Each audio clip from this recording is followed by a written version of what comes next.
کہیں لگاتے ہیں اور جنہیں موت کا کوئی کھٹکا نہیں ہے، جو سوچتے ہیں کہ جو ہوگا دیکھا جائے گا. ذرا غور تو کیجئے، اللہ اکبر، زمین اور آسمان کے برابر وزن سینے پر لگ رہا ہو، انسان ناک کی بجائے سوئی کے ناکے سے سانس لے رہا ہو، اور جسم کے اندر ببول کا درخت تو گھسا دیا گیا ہو، اور ببول کا ایک ایک کانٹا ایک ایک رگ کے اندر گھس گیا ہو، اور کوئی طاقتور انسان نیچے سے کھینچے پیروں کی طرف سے، اس وقت اس کی موت کی تکلیف کیا ہوگی؟ یہ مرتے وقت کی تکلیف ہے. حضرت موسیٰ علیہ السلام کہتے ہیں زندہ بکرے کی کھال ادھیڑی جائے اتنی تکلیف نہیں ہوتی، اس سے زیادہ موت کے وقت تکلیف ہوتی ہے. دوسرے مقام پہ موسیٰ علیہ السلام کہتے ہیں زندہ چڑیا کو اگر سکھ کے اندر ڈال کر کے آگ پر زندہ بھونا جائے تو اس کو کیا تکلیف ہوگی؟ نہ اڑے کے نجات پائے نہ مرے کے نجات پائے، وہ کیسے تڑپے گی اور پھڑپھڑائے گی. اس وقت مرنے والوں کی کیفیت ہوتی ہے. اللہ کے رسول علیہ السلام کا جملہ سن لو، حضور کی حدیث سن لو دل کے کانوں سے اور نقش کر لو دل میں.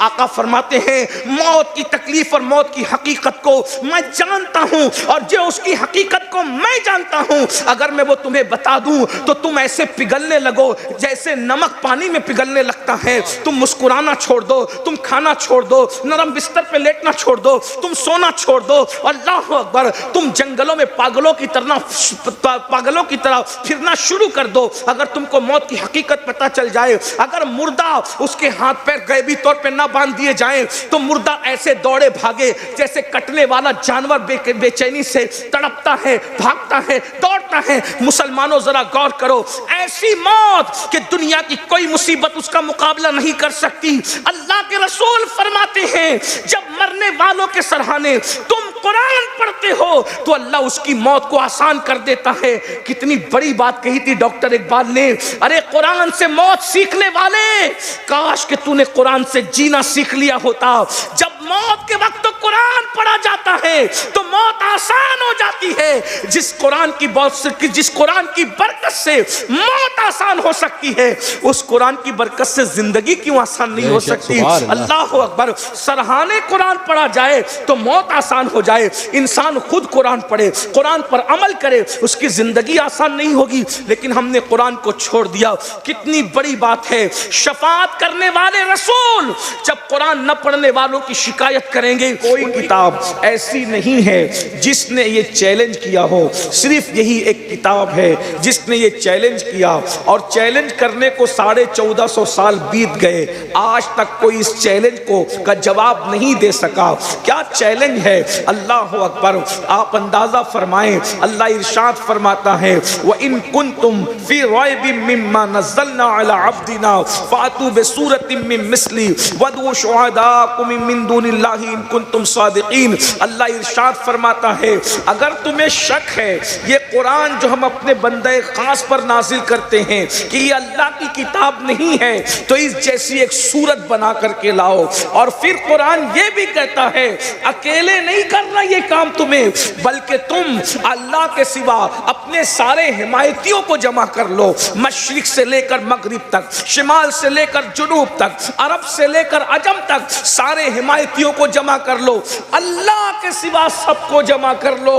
کوئی اس جیسی ایک صورت نہیں بنا سکتا، اس لیے کہ یہ صورت جس نے نازل کی ہے وہ صرف اللہ ہے. اللہ کے سوا یہ اس طرح کا کلام کوئی نازل نہیں کر سکتا.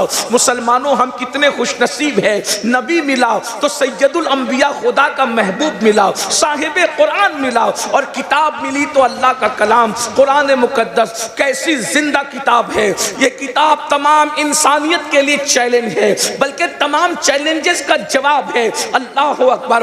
ہے کسی قوم کے پاس ایسی زندہ کتاب؟ اس کتاب کی شان کیا ہے؟ اگر اس کا اللہ اکبر ادبی جائزہ لیا جائے، علم و ادب کی روشنی میں جائزہ لیا جائے، اگر محفل کے اندر لوگ اہل ذوق ہیں وہ توجہ فرمائیں گے. اللہ اکبر. اس کتاب کا انداز بیاں کیا ہے؟ پہلی بات تو یہ ہے اس کی جو ہے وہ 6000 سے زائد آیتیں ہیں، اور ہر آیت کا دوسری آیت سے تعلق موجود ہے. بالکل اسی طرح سے جیسے پہاڑ کی ایک جڑ کا دوسری جڑ سے تعلق ہوتا ہے، ویسے قرآن کی ایک آیت کا دوسری آیت سے تعلق ہے. کوئی آیت دوسری آیت سے جدا آپ کو نظر نہیں آئے گی، ربط ہے. تسلسل ہے، سلسلہ کلام ہے. اور اس کے بعد اندازہ تو فرمائیں یہ کتاب جو ہے اس کا عنوان انسان ہے. انسان کو سنوارنا، انسان کو نکھارنا، انسان کو تہذیب دینا، انسان کو تمدن دینا، انسان کو کلچر دینا، انسان کو ذوق بندگی دینا، انسان کو ادائے بندگی دینا. سیاست بھی یہ کتاب سکھا رہی ہے. سماجی زندگی کا شعور بھی یہ کتاب عطا کر رہی ہے. سیاست پر بھی گفتگو ہو رہی ہے، سماج پر بھی گفتگو ہو رہی ہے، معیشت پر بھی گفتگو ہو رہی ہے، معاش پر بھی گفتگو ہو رہی ہے. لیکن اندازہ فرمائیں اگر ایک کتاب اتنے سارے عنوانوں کو سمیٹ لیتی ہے تو وہ کتاب چوچو کا مربع بن جایا کرتی ہے. لیکن یہ اس کتاب کا معجزہ ہے، اتنے سارے عنوان ہیں لیکن کوئی بھی اللہ اکبر رب تو کٹ ہوتا نظر نہیں آتا. اللہ اکبر کوئی بھی ادبی غلطی اس کے اندر نکال نہیں سکا آج تک کے. وجہ کیا ہے آپ اندازہ فرمائیں. مثال کے طور پر اگر کوئی تقریر ہو رہی ہو، 1 گھنٹے کی تقریر کو لے لیں، اگر ہنستے ہنستے رونے لگو، روتے روتے ہنستے لگو تو لوگ کہتے ہیں یہ کیا بات ہو گئی، کبھی کچھ کر رہے تھے، کبھی کچھ کر رہے تھے، کبھی کچھ کہہ رہے تھے، کبھی کچھ کہہ رہے تھے. لیکن یہ قرآن ہے. اللہ اکبر ایک آیت میں کئی مضامین سمٹ آتے ہیں مگر بوریت کا احساس نہیں ہوتا،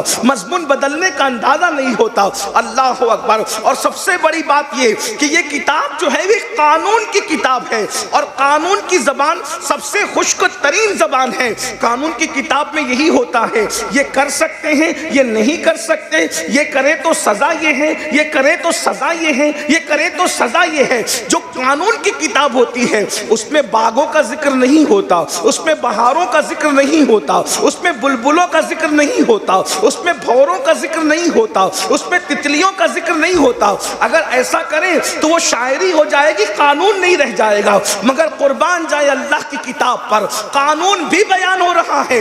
زانی کو سزا دی جائے گی، غیر شادی شدہ ہے تو اتنی سزا، شادی شدہ ہے تو اتنی سزا، غیر شادی شدہ کو کوڑے لگائے جائیں گے، شادی شدہ کو جو ہے وہ پتھروں سے ہلاک کر دیا جائے گا. ایک طرف قانون بھی بیان ہو رہا ہے، دوسری طرف نگاہوں کا قانون دیا جا رہا ہے. قل للمؤمنین یغضوا من ابصارہم، مومنوں سے کہو کہ نگاہوں کو نیچی رکھے. اسی کے ساتھ ساتھ اللہ اکبر قانون بھی بیان ہو رہا ہے لیکن شفق کا جمال بھی بیان ہو رہا ہے، افق کی سرخی بھی بیان ہو رہی ہے، دریاؤں کی روانی بھی بیان ہو رہی ہے، سمندر کی طغیانی بھی بیان ہو رہی ہے. سمندر کی سطح پر کشتی کس انداز سے چلتی ہے، کشتی کا چلنا بھی بیان ہو رہا ہے. ستاروں کی انجمن بھی بیان ہو رہی ہے، سورج کی کرنیں بھی بیان ہو رہی ہے، چاند کی روشنی بھی بیان ہو رہی ہے. علم ارضیات سے بھی حجابات اٹھائے جا رہے ہیں، علم فلکیات کو بھی بیان کیا جا رہا ہے. حتیٰ کہ اللہ اکبر سمندر جو دو آپس میں نہیں ملتے وہ کیوں نہیں ملتے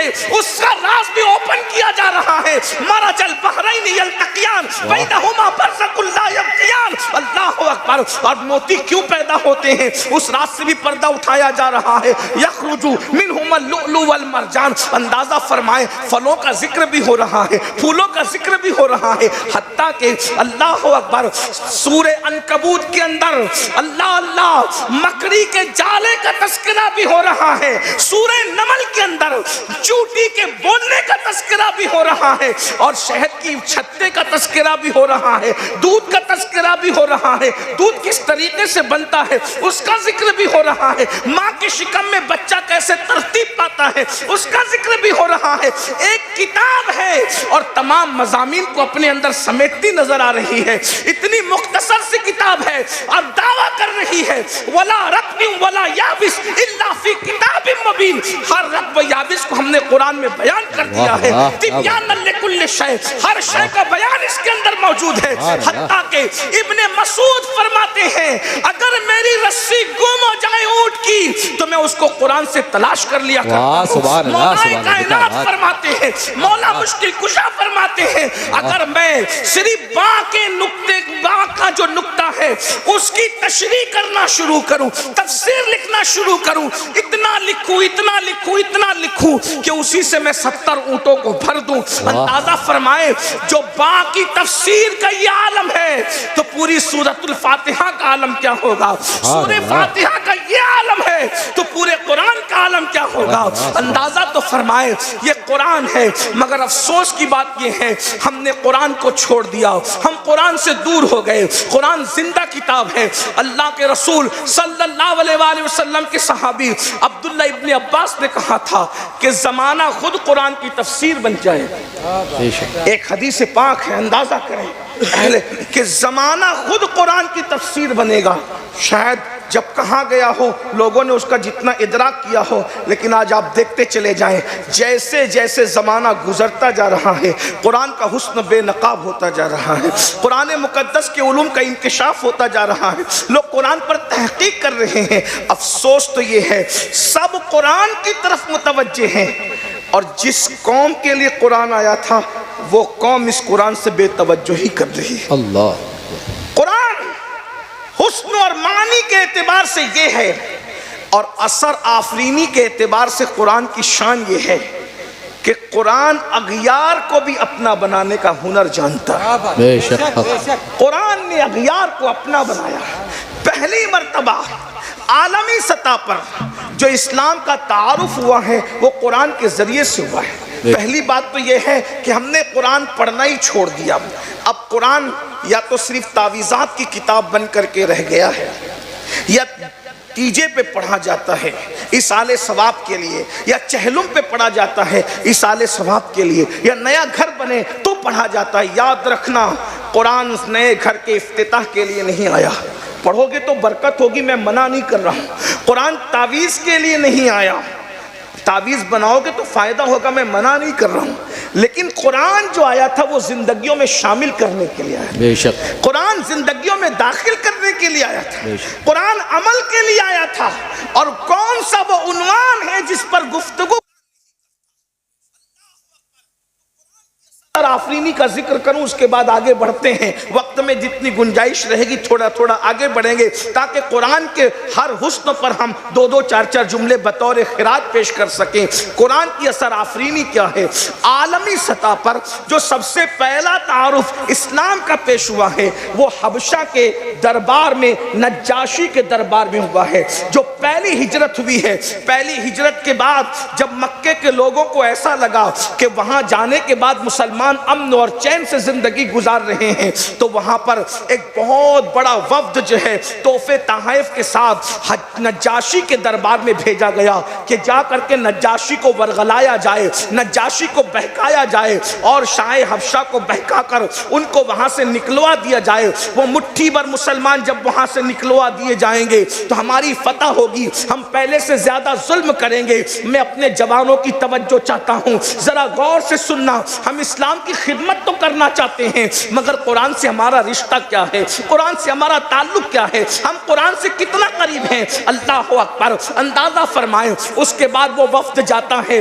وفد میں جو لوگ تھے میں ان کے نام تو نہیں لوں گا، اس لیے کہ ان میں بہت سارے ایسے لوگ ہیں جن کو اللہ نے ایمان کی دولت عطا کر دی۔ ایمان لانے سے پہلے کی کچھ باتیں بیان کر دی جائیں تو لوگوں کو سن تو لیتے ہیں لیکن ایمان لانے کا خیال نہیں کرتے، اور ان کے ایمان لانے کے بعد بھی ان سے بدگمان رہتے ہیں۔ اس لیے میں ان بزرگوں کا ذکر نہیں کرتا جو ایمان لا چکے ہیں۔ بہرحال ان کے ساتھ بہت سے وہ بھی تھے جو کفر پہ مر گئے، بہت سارے وہ جو ایمان لائے اللہ نے ان کی ساری خطاؤں کو معاف کر دیا، اس لیے کہ کلمہ پڑھنے سے، ایمان لانے سے پہلے جتنے گناہ واقع ہوئے ہیں اللہ ان سب کو مٹا دیتا ہے، اور جس کو اللہ معاف کر دے ہمیں حساب کتاب لینے کا کوئی حق نہیں ہے، اس لیے اس کا خیال کرنا چاہیے۔ تو وفد پہنچا، وفد کا جو سردار تھا وہ نجاشی کے پاس، ہوشیار آدمی، دانشمند آدمی، نجاشی کے پاس جانے کے بعد کہا چند چھوکرے آئے ہیں۔ اندازہ تو کریں کس قدر حقارت کے انداز میں صحابہ کرام کا تعارف کرایا جا رہا ہے۔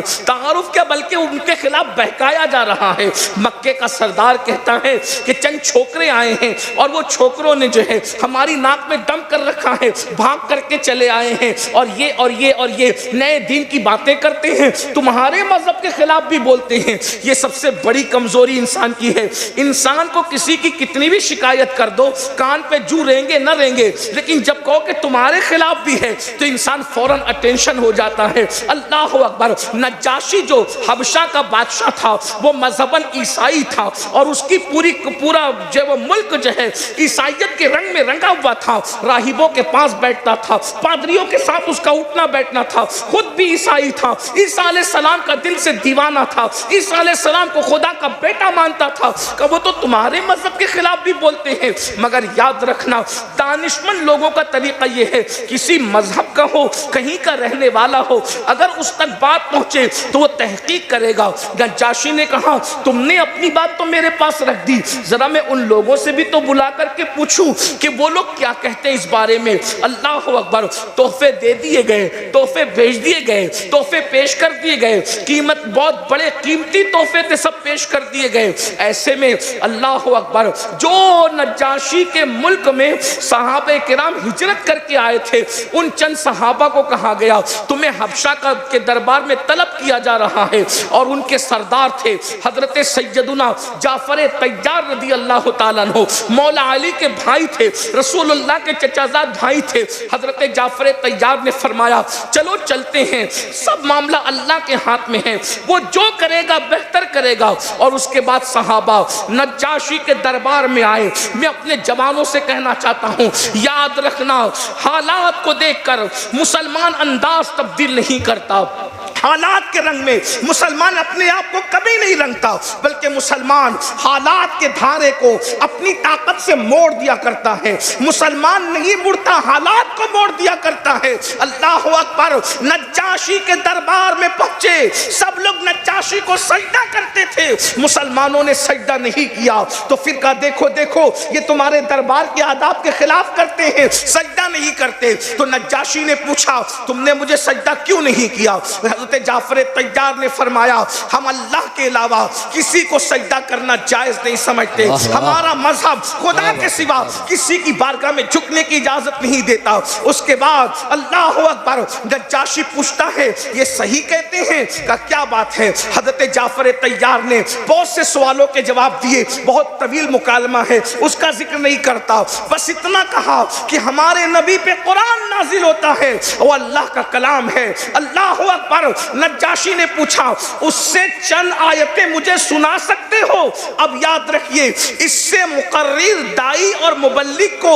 ایک بہت بڑی حکمت کو سیکھنے کو ملتی ہے. جب نجاشی نے کہا کہ کیا تم مجھے قرآن کی چند آیتیں سنا سکتے ہو, تو حضرت جعفر طیار سورہ بقرہ بھی پڑھ سکتے تھے, حضرت جعفر طیار سورہ انعام بھی پڑھ سکتے تھے, حضرت جعفر طیار کوئی اور سورت بھی پڑھ سکتے تھے. مگر یہ حضرت جعفر طیار کی دانشمندی, جب نجاشی عیسائی نے کہا مجھے قرآن سناؤ, تو حضرت جعفر طیار نے سورہ مریم کی تلاوت کرنا شروع کی. آپ جو الفاظ جانتے ہیں, پڑھے لکھے لوگ جانتے ہیں سورہ مریم کا حسن کیا ہے, سورہ مریم کا انداز کیا ہے. سورہ مریم کے اندر ردیف و قافیہ کی غیرتیں جیسے سجدہ کرتی نظر آتی ہے, اس کا ایک اپنا انداز ہے. اللہ اکبر. جعفر طیار سورہ مریم کی تلاوت کر رہے ہیں, نجاشی کی آنکھوں سے آنسو بہ رہے ہیں. یہ قرآن کی اثر آفرینی ہے کہ دوست تو دوست ہے, دشمنوں کو بھی رونے پہ مجبور کر دیتا ہے, دشمن کیا دوسروں کو بھی رونے پہ مجبور ہے. اللہ اکبر. نجاشی رو رہے ہیں, رو رہے ہیں, رو رہے ہیں, آخر برداشت نہیں ہوتا. قرآن نے یوں غلبہ کیا کہ اپنا تخت تو چھوڑ کر جس جگہ حضرت جعفر طیار تھے زمین پر آ کر کے بیٹھ گئے, اور اس کے بعد مکے کے وفد کو کہا ایک تنکا اٹھا کر تم کہتے ہو کہ یہ میرے مذہب کے خلاف بولتے ہیں, واللہ حضرت عیسیٰ کا ذکر جو قرآن نے کہا ہے جتنے اس سے تنکے سے بھی زیادہ حضرت عیسیٰ جو بتایا ہے اس سے زیادہ نہیں ہے. اور پھر اللہ اکبر آئے تھے نجاشی کو ورگلانے کے لیے. جب نجاشی نے قرآن سنا ہے تو وہ بھی کلمہ پڑھ کر اسلام میں داخل ہو گیا. زندہ آباد, زندہ. نعرہ تکبیر, نعرہ رسالت, جشن عید میلاد النبی, جشن عید میلاد النبی, رسول اعظم کانفرنس فیضان قرآن، عظمت قرآن، نعرہ رسالت زندہ باد، سبحان اللہ، واہ واہ، سبحان سب اللہ۔ سے پہلا بادشاہ جو اسلام کے دامن میں آتا ہے وہ سورہ مریم سن کر آتا ہے، حضرت جعفر طیار کی تبلیغ سے آتا ہے۔ اسلام کا پہلا تعارف یہ قرآن ہے، قرآن کی اثر آفرینی ہے۔ اور دوسری بات، اللہ اکبر، قرآن کا یہ معجزہ ہے، قرآن جو واقعات بیان کرتا ہے گزرے ہوئے ماضی کے، وہ جس قوم کا واقعہ ہے وہ قوم بھی اس شان سے بیان نہ کر سکے گی، اس شان سے قرآن بیان کرتا ہے۔ جب حضرت مریم کا ذکر کیا تو ولادت کے وقت حضرت مریم نے بیزار ہو کر جو جملہ کہا تھا قرآن نے اس کو بھی مس نہیں کیا۔ اندازہ تو فرمائے ذرا، حالانکہ یہ چیزیں واقعہ بیان کرتے وقت بیان نہیں ہوتی، لیکن یہ قرآن کا معجزہ ہے، کیونکہ قرآن رسول اللہ پہ نازل ہو رہا ہے۔ حضور علیہ السلام جب اعلان نبوت سے پہلے کبھی مریم کی زندگی نہیں پڑھی، کبھی حضرت عیسیٰ کی زندگی نہیں پڑھی۔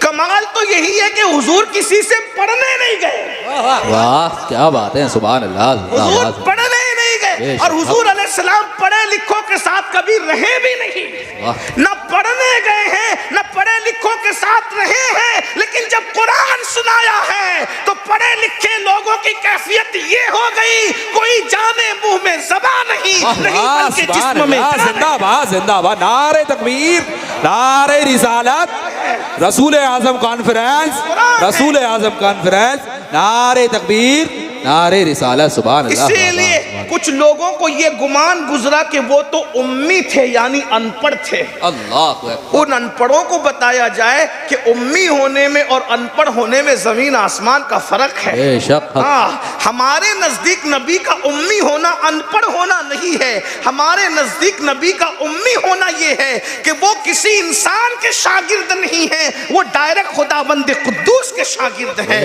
اور ان کی سند علم قرآن یوں بیان کرتا ہے وَعَلَّمَكَ مَا لَمْ تَكُنْ تَعْلَمْ وَكَانَ فَضْلُ اللَّهِ عَلَيْكَ عَظِيمًا۔ محبوب آپ جو کچھ نہیں جانتے تھے وہ ہم نے آپ کو سب کچھ سکھا دیا۔ ان کا سند علم قرآن یوں بیان کرتا ہے۔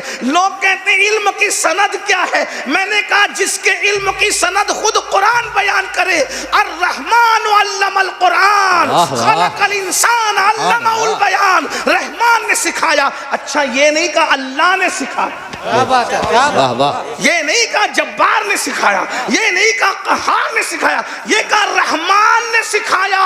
رحمان اس کو کہتے ہیں جس کی مہربانی کی کوئی انتہا نہ ہو، اور جو استاد جتنا مہربان ہوتا ہے اتنا کھل کھل کر سکھاتا ہے۔ اب مخلوق اپنے شاگرد پہ مہربان ہو تو سارے علوم کے خزانے الٹ دیے جاتے ہیں۔ جس پر خدا مہربان ہو، دینے والا واحد مہربان رحمان ہو، اور لینے والا رحمت للعالمین ہو۔ اور پھر سکھایا کیا؟ قرآن سے۔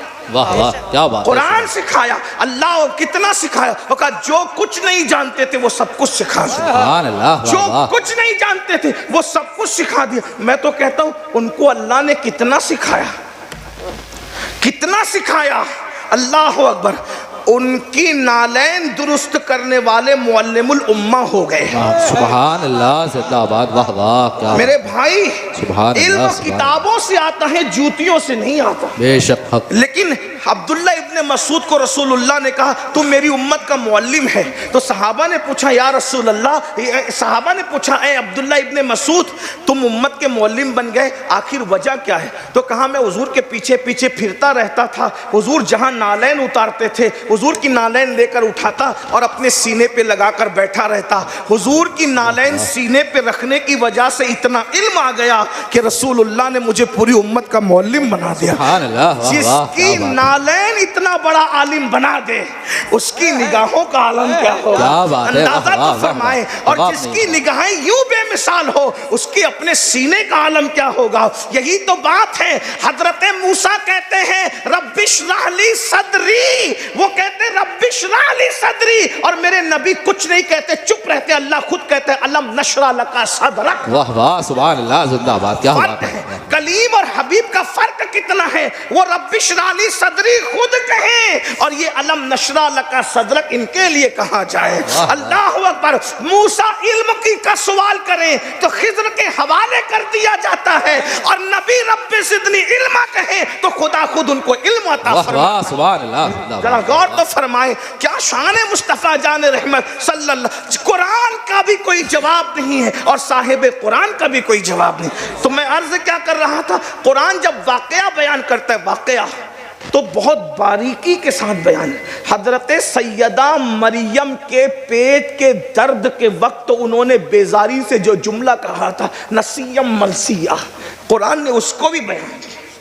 قرآن نے اس کو بھی بیان کیا. اللہ اکبر. پھر آپ دیکھیں حضرت یوسف کا قصہ بیان کیا, احسن القصص اس کو فرمائے.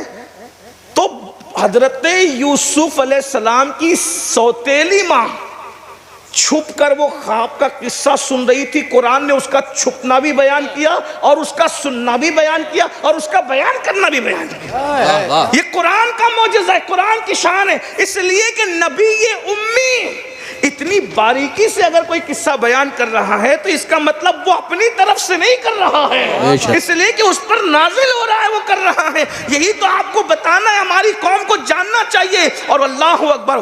پھر وہ کس شان سے پورا قصہ بیان کیا گیا اور اس کی بہت تفصیل ہے, پوری صورت اس میں آتی ہے. پھر اس کے بعد حضرت خضر علیہ السلام کا, حضرت موسیٰ علیہ السلام کا واقعہ سورۃ الکہف میں. اور بڑی بات تو اپنے نوجوانوں کو بتاؤں, رسول اللہ نے اصحاب کہف کی چوکھٹ پر کتا کس اسٹائل سے بیٹھا ہے, کیا بات ہے, اس کا بیٹھنے کا انداز کیا ہے, پیر کو پھیلا کر وہ کس طریقے سے بیٹھا ہے, قرآن نے اس کو بھی بیان فرمایا. پھر اس کے بعد قرآن نے یہ بھی بیان کیا ہے کہ سورج نکلتے اور ڈوبتے وقت غار کے اندر جو ہے وہ سورج کی کرنیں نہیں جاتی تھی. وجہ کیونکہ جب سورج نکلتا اور ڈوبتا تھا تو اللہ سورج کو کہتا تھا تو اپنا رستہ بدل دے, کیونکہ غار میں کرنیں نہیں جانا چاہیے کیونکہ ان کی نیند پر کوئی فرق نہ آئے. اب آپ مجھے بتائیں, یہ ادا کو بھی قرآن بیان کر رہا ہے, یعنی ماضی کو قرآن اس شان سے بیان کر رہا ہے کہ کتا کیسے بیٹھا, یہ بھی سورج کی کرنیں نہیں پڑی, یہ بھی قدرت ان کے کانوں پر تھپکیاں دے کر انہیں سلا رہی ہے, یہ بھی بیان کیا. 300-900 سال تک کہ وہ سوتے رہے, یہ بھی بیان کیا. بادشاہ پہلے ملحد تھا, وہ بھی بیان کیا, بعد میں بادشاہ مومن ہوا, وہ بھی بیان کیا. آپ اندازہ تو فرمائیں, اس سے بڑھ کر کے اب اللہ کی کتاب ہونے کا ثبوت کیا ہوگا کہ ماضی کو اتنی باریکی سے بیان کیا جاتا ہے اور جب مستقبل کی پیشن گوئی کی جاتی ہے تو پیشن گوئی کبھی غلط ثابت نہیں. خود قرآن کے دور میں قرآن نے پیشن گوئی کی لیکن کوئی اس کو غلط ثابت نہ کر سکا. مثال کے طور پر روم غالب آئے گا, یہ پیشن گوئی قرآن نے کی اور روم غالب آ کر کے رہا. اس کے بعد مکہ فتح ہوگا, اذا جاء نصر اللہ والفتح, مکہ فتح ہوگا, اس کی خوشخبری بھی دی گئی. ورنہ مجھے بتاؤ حدیبیہ کے موقع پر اذا جاء نصر اللہ کا مطلب کیا ہے؟ حدیبیہ میں نبی کو مکے میں داخل ہونے نہیں دیا جا رہا ہے, عمرہ کرنے نہیں دیا جا رہا ہے, بغیر عمرہ کے واپس جاؤ گے. لیکن ایک بات یہاں مجھے خوبصورت یاد آ گئی, جب نبی پاک حدیبیہ میں رکے تو مکے کے لوگوں سے گفتگو کرنے کے لیے سرکار نے کہا کوئی جائے, تو انتخاب ہوا سیدنا عثمان غنی کا. توجہ فرمائیں, یہاں بہت, حالانکہ عنوان سے متعلق نہیں ہے, میں عنوان قرآن ہے لیکن بات آئی ہے عشق کی تو عرض کر دوں. سیدنا عثمان غنی کا تم جاؤ. حضرت عثمان غنی احرام میں گئے, احرام میں جانے کے بعد کہا میرے محبوب کو آنے دو عمرہ کے لیے, ہم لوگ ہتھیار لے کر نہیں آئے, احرام میں آئے. احرام میں ہم کیا جھگڑا کریں, کیا لڑائی کریں گے, ہم کچھ نہیں کرنے والے, ہم عمرہ کر کے چلے جائیں گے. انہوں نے کہا عثمان تم جتنے چاہے عمرہ کر لو, ہم تمہیں نہیں روکیں گے کیونکہ تمہارے احسانات ہیں. مالدار آدمی تھے نا, انسان احسان کا بندہ ہوتا ہے, مالدار آدمی تھے. عثمان غنی سے کہا تمہیں نہیں روکیں گے, تم عمرہ کرو. عثمان غنی کو کہا تم عمرہ کرو. حضرت عثمان غنی نے عمرہ نہیں کیا. ادھر صحابہ کرام آپس میں باتیں کرنے لگے, کیا خوش نصیب ہے عثمان, ہم تو یہاں جنگل میں پڑے ہیں, وہ تو عمرہ پر عمرہ, طواف پہ طواف کر رہے ہیں. جب حضرت عثمان غنی حالت احرام میں واپس لوٹے, عمرہ نہیں کیا. توجہ کریں, یہ صحابہ کا مسلک ہے, یہ صحابہ کی فکر ہے. اگر ہم بریلی کی فکر آج پیش کرتے تو یہ فکر بریلی نہیں ہے، یہ فکر صحابہ ہے جسے امام احمد رضا کے افکار کہتے ہیں۔ بے شک بے شک سبحان اللہ۔ یہ فکر صحابہ ہے جسے محریرہ کے افکار کہتے ہیں۔ واہ واہ، یہ فکر صحابہ ہے جسے صوفیہ کے افکار کہتے ہیں۔ بے شک۔ یہ فکر صحابہ ہے جسے محقق علی الاطلاق شیخ عبدالحق محدث دہلوی کے افکار کہتے ہیں، مجدد الفسانی کے افکار کہتے ہیں، سید احمد کبیر رفاعی کے افکار کہتے ہیں، مخدوم اشرف جہانگیر سمنانی کے افکار کہتے ہیں، محبوب الہی کے افکار کہتے ہیں۔ سبحان اللہ۔ اللہ اکبر۔ جو مکہ جائے اور اس کو کہا جائے کہ تم عمرہ کر لو، پھر وہ نہ کرے، کیا مطلب ہے؟ اور ادھر باتیں ہو رہی، عثمان بڑا خوش نصیب ہے کہ وہ عمرہ پہ عمرہ کر رہا ہو۔ جب حضرت عثمان آئے تو رسول نے فرمایا عثمان وہ دیکھا تمہارے بارے میں کیا بات ہو رہی؟ کیا کہا کچھ نوجوان کہہ رہے تھے کہ عثمان بڑا خوش نصیب ہے، عمرے پہ عمرہ کر رہا ہوگا۔ تو حضرت عثمان غنی کو غصہ آیا، میرے بھائی اگر آپ مکہ جائیں اور آپ کے بارے میں یہ باتیں کی جائے کہ آپ عمرہ پہ عمرہ کر رہے ہو تو غصہ کیوں آئے گا؟ آپ تو خوش ہوں گے یار، ظاہر سی بات ہے، آدمی جاتے ہی مکہ عمرہ کرنے کے لیے۔ لیکن حضرت عثمان غنی کو غصہ آیا اور آپ نے کیا کہا؟ تم نے میرے بارے میں بدگمانی کی؟ یعنی عمرہ کرنا بدگمانی کہہ رہے عثمان غنی، فرماتے تم نے میرے بارے میں بدگمانی کی۔ تو لوگوں نے کہا بدگمانی کیسی؟ کہا واللہ انہوں نے مجھے ضرور کہا کہ تم عمرہ کر لو اور جتنے چاہو کر لو، مگر میں نے ان کو جواب دیا خدا کی عزت کی قسم مجھے عمرے سے کیا لینا، میرا محبوب عمرہ نہیں کرتا تو میں نے بھی عمرہ نہیں کرنا۔ واہ واہ سبحان اللہ۔ اگر قیامت تک بھی میں حالت احرام میں رہوں اور میرے محبوب کو عمرہ کی اجازت نہیں ہو تو عثمان بھی کبھی عمرہ نہیں کر سکتا۔ ارے وہ عمرہ کیسا عمرہ کہ محبوب کو نہ کیا کرنے دیا جائے اور غلام کر لے، یہ نہیں ہو سکتا۔ اسی کو تو میرے امام کہتے ہیں ثابت ہوا کہ جملہ فرائض فروغ ہے، اصل نصول بندگی استاجور سبحان اللہ سبحان ہوتے اللہ۔ کہاں خلیل و بنا کعبہ و منا، لولاک والے صاحبی سب تیرے گھر کی ہے۔ ثابت ہوا کہ جملہ فرائض فروغ ہے، اصل نصول بندگی استاجور کی ہے۔ تو عثمان غنی کو عمرہ کرنے کی اجازت ہے، حضور کو نہیں۔ صلح حدیبیہ کا موقع ہے، بظاہر دب کر صلح ہو رہی ہے، صحابہ کو غصہ ہے، جذبہ، کیا ہم حق پر نہیں؟ فاروق اعظم تو کہتے ہیں میں نے حضرت صدیق اکبر کو دھکا دے کے کہا کہ ہم حق پہ نہیں جو اتنی دب کے صلح کر رہے ہیں۔ تو صدیق اکبر نے کہا عمر ہم حق پر ہیں۔ کہا پھر دب کر صلح کیوں؟ کتنی دب کر؟ لوگ سمجھ رہے دب کر، مگر حضور کی نظر ہے اذا جاء نصر اللہ، دیکھ رہے حتیٰ کہ جب آخری میں یہ لکھایا گیا نا کہ یہ صلح محمد الرسول اللہ کی طرف سے، تو کہا اس کو کاٹو، اگر آپ کو رسول مان لے تو جھگڑا کیا رہ جاتا، یہ لکھو محمد ابن عبداللہ کی طرف سے۔ لکھنے والے مولا علی تھے، لکھنے والے مولا علی تھے، لیکن سرکار نے کہا کاٹ دو، رسول اللہ کاٹ دو، عبداللہ لکھ دو۔ مولا علی نے بھی قلم رکھ دیا۔ لکھنے کی ہمت تو ہے، آپ رسول اللہ ہیں، کاٹنے کی ہمت نہیں، میں نہیں کاٹوں گا، میں نہیں کاٹوں گا اس کو۔ یہ بھی صحابہ کا عشق ہے۔ اور حضور اب جو لوگ کہتے ہیں کہ حضور کو پڑھنا نہیں آتا تھا، لکھنا نہیں آتا تھا، جب مولا علی نے کاٹنے سے انکار کیا تو حضور نے خود اٹھایا قلم۔ ہاں، تو جس کو لکھنا نہیں آتا اس کو پڑھنا بھی تو نہیں آئے گا، اور جس کو پڑھنا نہیں آئے گا اس کو تو لکھنا نہیں آئے گا۔ تو بتائیں کہ وہ رسول اللہ میں اور عبداللہ میں فرق کر سکے گا؟ لیکن تاریخ گواہ ہے جو کہتے کہ انہیں لکھنا نہیں آتا تھا۔ ایک بات ہے، لکھنا نہیں آنا اور بات ہے، اور نہ لکھنا اور بات ہے۔ ہاں، اس لیے کہ اس زمانے کا دستور تھا، بڑے لوگ لکھا نہیں کرتے تھے، یہ لکھوایا کرتے تھے۔ سبحان اللہ۔ بادشاہوں کا بھی یہ دستور تھا کہ وہ خود نہیں لکھتے تھے، لکھوایا، وہ پڑھتے نہیں تھے، پڑھوایا کرتے تھے۔ یہ بھی ایک انداز تھا بڑے پن کا۔ تو جس کو خدا نے سارے بڑائیوں پر بڑائیاں عطا فرمائی ہو، اور کتنی بڑائیاں، کتنی بڑائیاں، ارے کتنی بڑائیاں، طور پر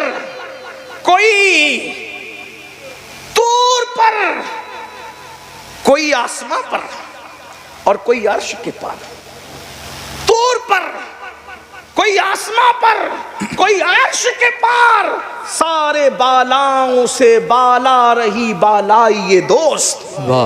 بے شک حضور اکرم صلی اللہ علیہ وآلہ وسلم سب جانتے تھے۔ اللہ کہہ رہا ہے تم جو کچھ نہیں جانتے تھے ہم نے سب سکھا دیا۔ تو پھر یہ کلمہ پڑھنے کے بعد کہنا کہ وہ یہ نہیں جانتے تھے، وہ نہیں جانتے تھے، یہ نادانی ہے۔ بہرحال میرا عنوان وہ نہیں۔ تو صلح حدیبیہ کے موقع پر یہ ہوا تو کہا اتنی دب کر صلح کی جائے گی، لیکن جب لوگ کہہ رہے تھے اتنی دب گی. اب دوبارہ مسلمان کبھی پلٹ کر نہیں آئے گے. قرآن کہہ رہا تھا اذا جاء نصر اللہ والفتح. اور قرآن کی یہ پیشین گوئی لوگوں نے دیکھی کہ صرف چند سالوں کے بعد اللہ کے رسول فاتحانہ شان سے گئے اور کوئی حضور کو روک نہیں سکا. مکہ فتح ہو گیا. تو یہ قرآن کا معجزہ ہے. جو ماضی کی بات کرتا ہے اس کو بھی کوئی جھٹلا نہیں پاتا, اور جو مستقبل کی بات کرتا ہے اس کو بھی کوئی جھٹلا نہیں پاتا. اور مستقبل بھی کہاں تک؟ دنیا تک نہیں, قبر کے احوال بھی بتاتا ہے, حشر کے احوال بھی بتاتا ہے, جہنم کا تذکرہ بھی کرتا ہے, جنت کی بہاریں بیان کرتا ہے. ان الابرار لفی نعیم وان الفجار لفی جہیم. فرعون کے ڈوبنے کا تذکرہ بھی کرتا ہے, نمرود کے لنگڑے مچھر سے ہلاک ہونے کا تذکرہ بھی کرتا ہے, حتیٰ کہ عورتوں کی انگلیاں کٹنے کا تذکرہ بھی کرتا ہے, مصر کے بادشاہ بننے کا تذکرہ بھی کرتا ہے. اندازہ تو فرمائے یہ قرآن کا معجزہ ہے, لیکن بات سمجھتے ہوئے ایسی کتاب جو ایک زندہ کتاب, سائنسی علوم کے سرچشمے اس سے پھوٹے, جغرافی کو خیرات وہاں سے ملے, ریاضی اور الجبرا اس سے فیض پائیں. اللہ اکبر. لوگ سائنس کی بات کرتے ہیں. میں آپ کے سامنے ایک آیت پڑھتا ہوں, کہ اس میں سائنس نہیں, قرآن کہتا ہے ان فی خلق السماوات والارض واختلاف اللیل والنہار لآیات لأولی الالباب الذین یذکرون اللہ قیاما وقعودا وعلی جنوبہم ویتفکرون فی خلق السماوات والارض. اللہ پاک ارشاد فرماتا ہے ان لوگوں کے لیے, عقل والوں کے لیے نشانیاں ہیں. کس میں؟ زمین اور آسمان کی پیدائش میں. کس نے پیدا کیا اتنی بڑی زمین, اتنا بڑا آسمان کس نے پیدا کیا؟ پھر کہتے ہیں رات اور دن کے آنے جانے میں عقل والوں کے لیے نشانیاں ہیں. اور آخری میں آیت کا اینڈ اس پر ہوتا ہے ربنا ما خلقت ھذا باطلا سبحانک فقنا عذاب النار.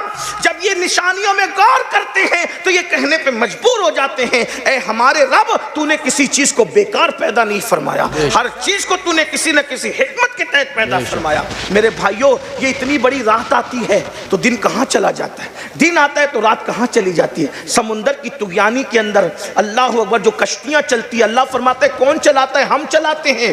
ورنہ چھوٹا سا لوہے کا ٹکڑا دریا میں ڈال دو تو ڈوب جائے. وہ اتنے ٹنوں من کے جہاز کون چلاتا ہے؟ اللہ فرماتا ہے ہم چلاتے ہیں. اللہ کہتا ہے جو تم دودھ پیتے ہو نا, وہ گوبر اور خون کے بیچ میں سے ہم نکالتے ہیں. اللہ فرما رہا ہے. دودھ کا فلسفہ بھی قرآن بیان کر رہا ہے. اور قرآن کیا کہتا ہے؟ اللہ اکبر. یہ پینے والوں کے لیے بہت حلق سے اترنے میں آسان ہے, لذیذ ہے. اللہ پاک سائغ للشاربین قرآن کہتا ہے کہ پینے والوں کے لیے ایسا ہے. حتیٰ کہ شہد کے بارے میں کا شفاء للناس, یہ لوگوں کے لیے شفا ہے. شہد بنانے کا فلسفہ بھی قرآن بیان کر رہا ہے. اور دودھ کے بارے میں کیا کہتا ہے؟ یہ دودھ ہوتا ہے گوبر اور خون کے بیچ میں, لیکن اللہ فرماتا ہے جب وہ نکلتا ہے تو نہ خون کی رنگت آتی ہے نہ گوبر کی بو آتی ہے. خون اور گوبر کے بیچ میں دودھ کی حفاظت کون کرتا ہے؟ تو اسی کو اللہ کہتے ہیں.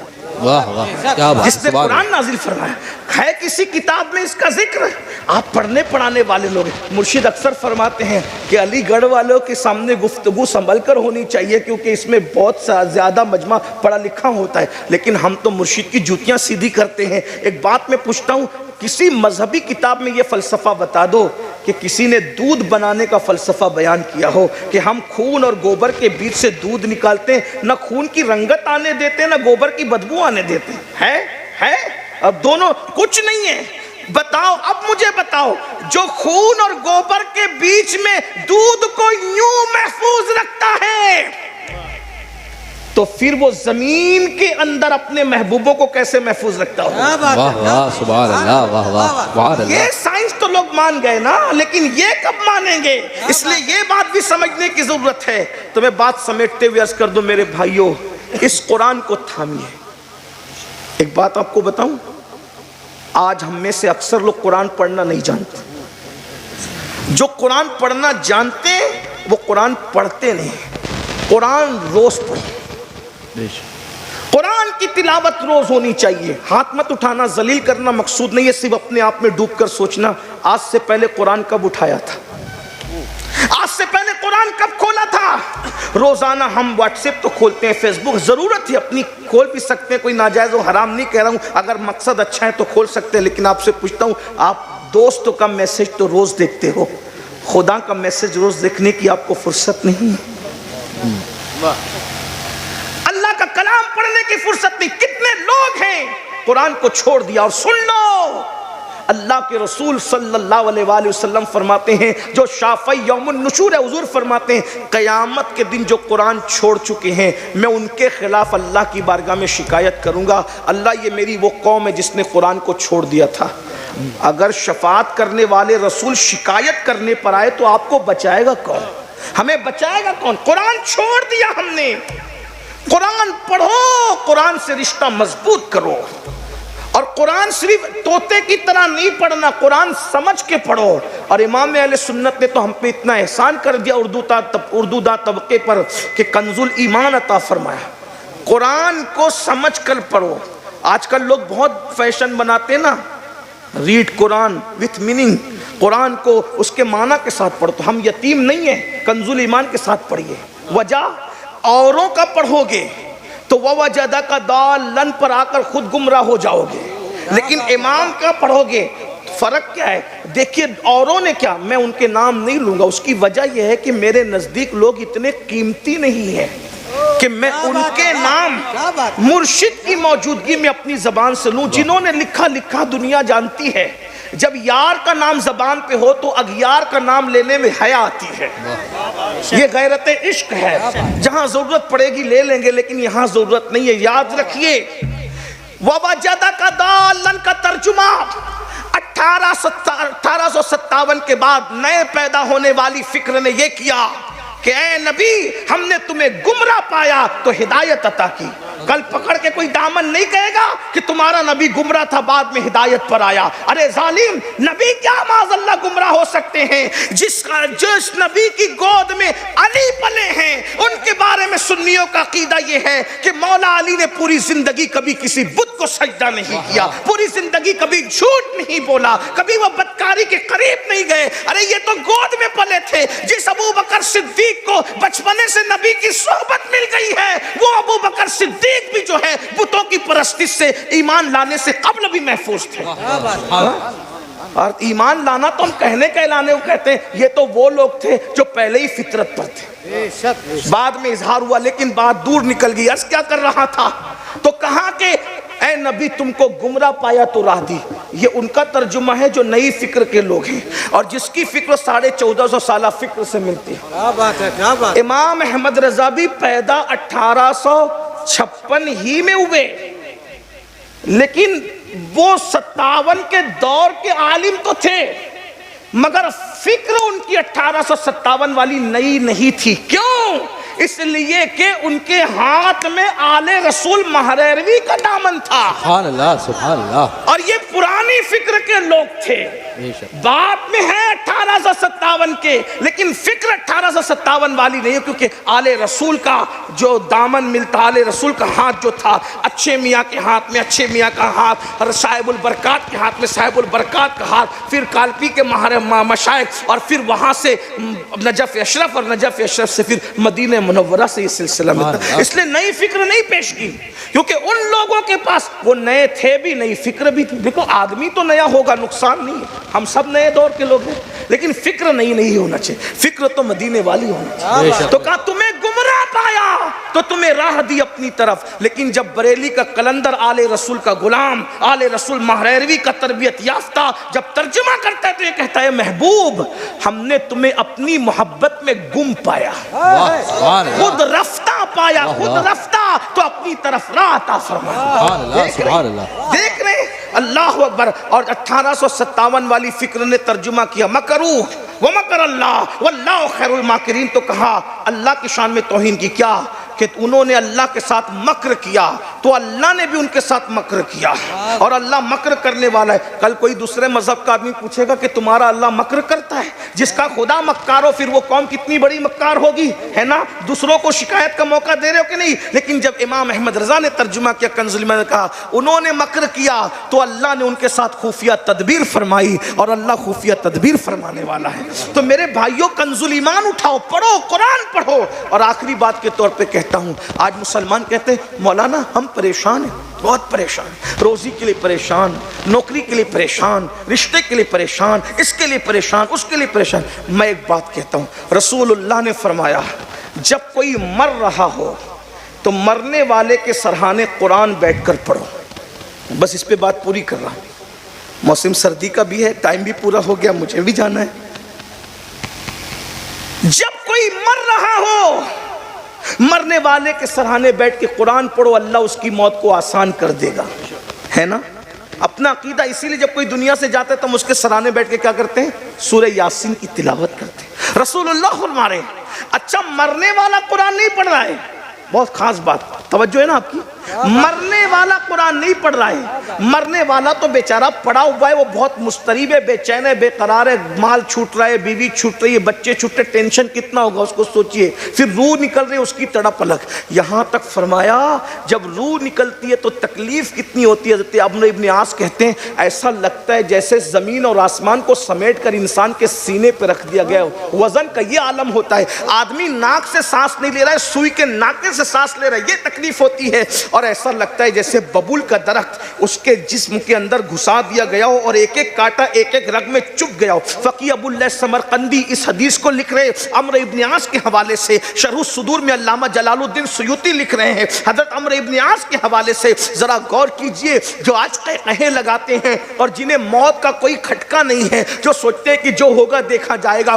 ذرا غور تو کیجئے، اللہ اکبر، زمین اور آسمان کے برابر وزن سینے پر لگ رہا ہو، انسان ناک کی بجائے سوئی کے ناکے سے سانس لے رہا ہو، اور جسم کے اندر ببول کا درخت تو گھسا دیا گیا ہو، اور ببول کا ایک ایک کانٹا ایک ایک رگ کے اندر گھس گیا ہو، اور کوئی طاقتور انسان نیچے سے کھینچے پیروں کی طرف سے، اس وقت اس کی موت کی تکلیف کیا ہوگی؟ یہ مرتے وقت کی تکلیف ہے۔ حضرت موسیٰ علیہ السلام کہتے ہیں زندہ بکرے کی کھال ادھیڑی جائے اتنی تکلیف نہیں ہوتی، اس سے زیادہ موت کے وقت تکلیف ہوتی ہے۔ دوسرے مقام پہ موسیٰ علیہ السلام کہتے ہیں زندہ چڑیا کو اگر سکھ کے اندر ڈال کر کے آگ پر زندہ بھونا جائے تو اس کو کیا تکلیف ہوگی؟ نہ اڑے کے نجات پائے، نہ مرے کے نجات پائے، وہ کیسے تڑپے گی اور پھڑپھڑائے گی۔ اس وقت مرنے والوں کی کیفیت ہوتی ہے۔ اللہ کے رسول علیہ السلام کا جملہ سن لو، حضور کی حدیث سن لو دل کے کانوں سے اور نقش کر لو دل میں۔ آقا فرماتے ہیں موت کی تکلیف اور موت کی حقیقت کو